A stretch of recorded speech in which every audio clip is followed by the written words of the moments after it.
and skills. So that is why we transition, and we are transitioning as a country to the competence-based education, because that is where the future is.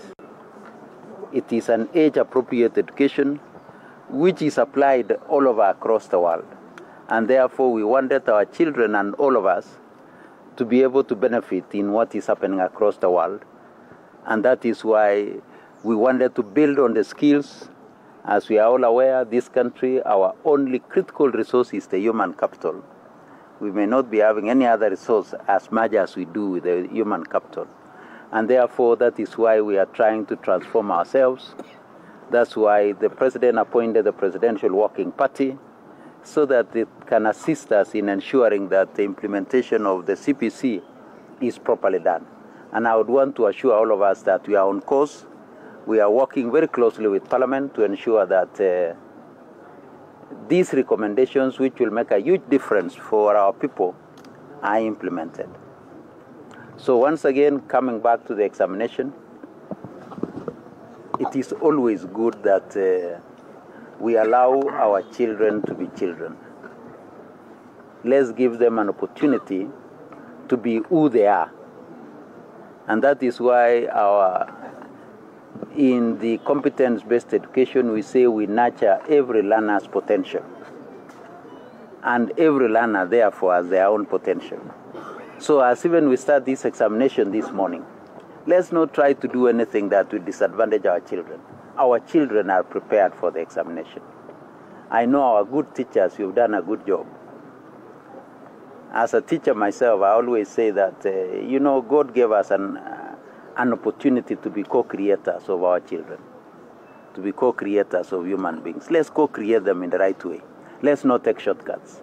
Let's allow them to be the people that they can be. Let's not do anything that will disadvantage them. Let's not do anything that will make them not to sustain their studies beyond this particular level. Because, if we give them artificial marks by taking shortcuts, then these kids will be exposed when they go to the next level of learning. Just like those of us who come from where we call ourselves County of Champions. In athletics, you can win athletics by taking shortcuts. But when you take shortcuts, you only win once. You cannot repeat it.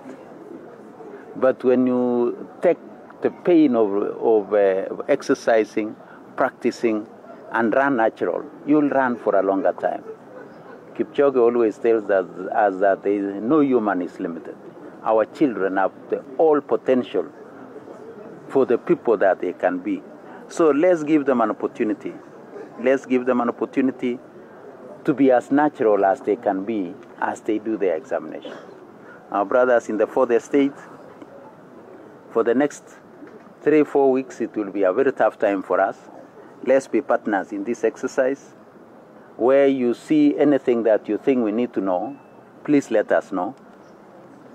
We have 2 command centers. We have one at the Ministry of Interior, and we have another one at the Examination Council. Let's get in touch with ourselves. They are our children. They are your siblings. They are your brothers and sisters. Let's be partners on this journey so that we can be able to travel together. But the most important thing I would want to assure the country is that our examinations are secure, and they have always been secure. And that is why the other day when the Parliamentary Committee on Education came out with their report, they were able to affirm that our exams have always been secure. We have had challenges of early exposure, where people would open the paper after they leave the container. We are trying to deal with that this year by making sure that we collect this examination twice for the KCSE from Monday, so that we can be able to make sure that the integrity of our examination is assured and protected. So once again, our good people, our brothers from the security sector, we say thank you very much, because you are part of this exercise.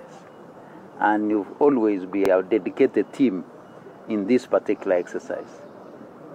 Our colleagues from the Ministry of ICT, the Communication Authority, and the rest, we say thank you. And let's avoid the social media that will lead you to say they have examination. Nobody has that exam. I can tell you that. Nobody has that exam. So once again, I would want to wish our children well and wish ourselves well. And that as we finish this first part between today, tomorrow, and Wednesday, our second part of marking the examinations will start immediately. I know some of you are our examiners. As we go to that level, let's all work together. We give you our assurance that we are adequately prepared to make sure that when you do that you have to do for us, that we shall do our end of the bargain early enough this year, because we have been adequately resourced by government, and that there will be no delays in making payments for our examiners and other professionals who will be handling these examinations. So mara nyingine tunasema asante sana. Mungu awabariki as we take care of our children, and we look forward to a successful examination. Asanteni sana. Just a quick one. My name is Mombi Wambogo from GOtv. Last week we saw the Kenya National Union of Teachers STARTIMES mentioning that if at all there will be any delays to the stipends to the teachers, they are definitely going to go on strike, and this means this could cause a halting to the marking of the examinations. Belio Kipsang there, the Principal Secretary, State Department of Basic Education.